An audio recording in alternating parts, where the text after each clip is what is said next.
Hello, friends. Let's continue interest theory. Theory of interest we have already covered. First theory, that was the classical theory, and next theory we had covered loanable theory. And now we will move to the Keynes liquidity preference theory of interest. That's again a very interesting and very important theory, has been given by J.M. Keynes. According to him, interest is the reward paid for parting with liquidity. Example, give up the cash balances high. Keynes believed that is why this theory name is liquidity preference theory. He always believed whatever is the part of the income that they are keeping as cash balance, that is the reward against this, that is known as interest. A man with a given income has to decide first how much he have to consume and how much to save. The former will depend on what Keynes calls propensity to consume. Means if their income is more, their consumption is also, that would, as per the income, consumption will also increase. When the consumption is on the lower side, income is lower side, so consumption would also on the lower side. So all those things Keynes calls it propensity to consume. Another decision should be taken by an individual, that should he hold his money in form of cash or land depends on Keynes call his liquidity preference. Means how much we want to invest, how much we want to spend, how much we want to keep idle. That much of amount that we are keeping with us for, because future is uncertain. Let's say sometimes what happened, some accident issues are there, some you are not your health issues are there, might be possible you would be hospitalized. So at that time you need, let's say, 5 lakh rupees, 10 lakh rupees, 15 lakh rupees, so that you are keeping with as a security. If sometimes in urgency we require this much of amount in the form of the cash, in the form of the liquidity, so that is the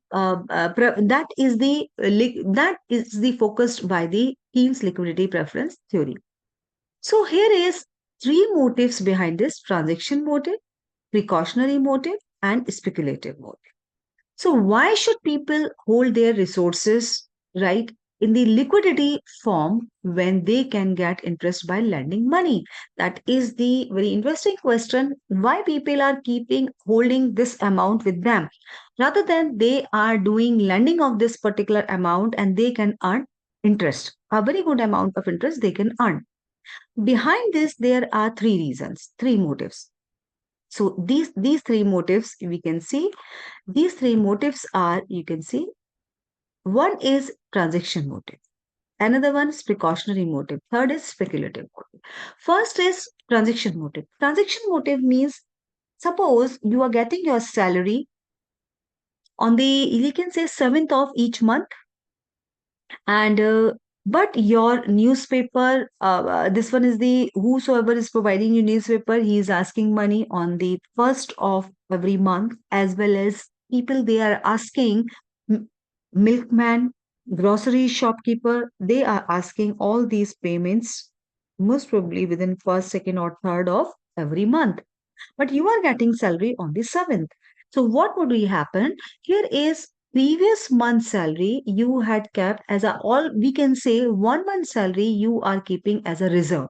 You are not doing lending, you are not spending that much of amount, and you're keeping as a reserve. So ultimately, what would be happen on the before coming your next salary, you are doing payment to each and every one, your maid, your servants, and each and every one. These are the transaction motive behind this. That is why you are keeping idle that much of amount, 1 month or 2 month, whatever.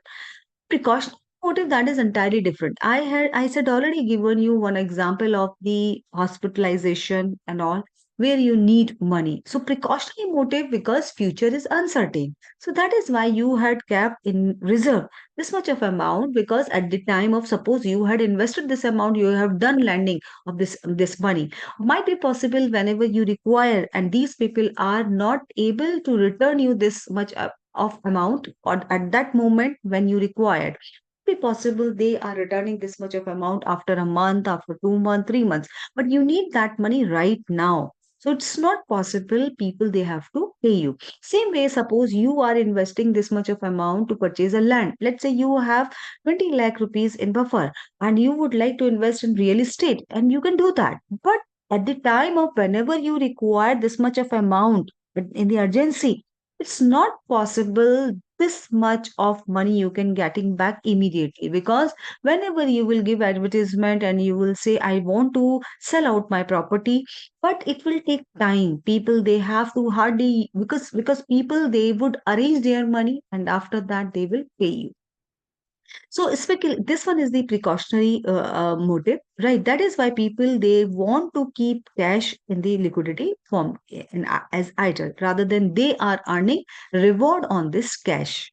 Speculative motive also. So one by one, let me explain you all these things. Transaction motive means motive relates to the demand for money or need for cash for the current transaction of individuals and businessmen. Those are the day-to-day transaction or the current transaction. For example, amount of money needed to cover current expenses, milkman payment or the maid payment, and other those are the sweepers and all these things, and other day-to-day transactions expenses you want to fulfill that.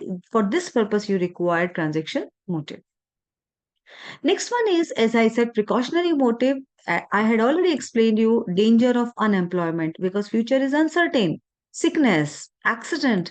Just because of this, it might be because at that moment you required a huge amount of cash. So it refers to the desire of the people to hold cash balances for unforeseen contingencies. Because unforeseen contingency you want to fulfill, so at that time you need cash. That is why you had kept this cash as reserve, rather than you are spending this cash in the form of you're doing lending and you are earning reward of this against this money. Third one is the last one is the speculative motive. Speculative motive means it relates to the desire to hold one's resources in the liquid form in order to take advantage of market movement regarding the future changes in the rate of interest, like bonds price. So right, you are not spending this much of amount, might be in future this much, this will pay you more. So speculative motive means you are waiting for the right moment. So that is why you are not investing this amount at that moment. You are going to spend this amount whenever it is the in the future, when this rate of interest that would be increased. So this is the speculative motive. So I hope this theory, it is a simple theory, Keynes liquidity preference theory of interest, we are calling it. And that is the reward paid by parting with liquidity. And that we more focus towards the liquidity side. And three motives behind this: transaction motive, precautionary motive, speculative motive. I hope all these three motives are clear. Transaction means those are the current expenses requirement. Precautionary motive because future is uncertain. So for the you are worried about unemployment situation, sickness or accident or any sort of the problem, so that is why precautionary motive. And last one is a speculative motive because future is again we would say uncertain. And here is you are doing because right now rate of interest is low, but in the future this rate of interest is going high. So that is why you are waiting for the right moment. So bonds prices, etc. These are the speculative motives. So I hope this video would be helpful. So stay tuned, keep watching. Thank you.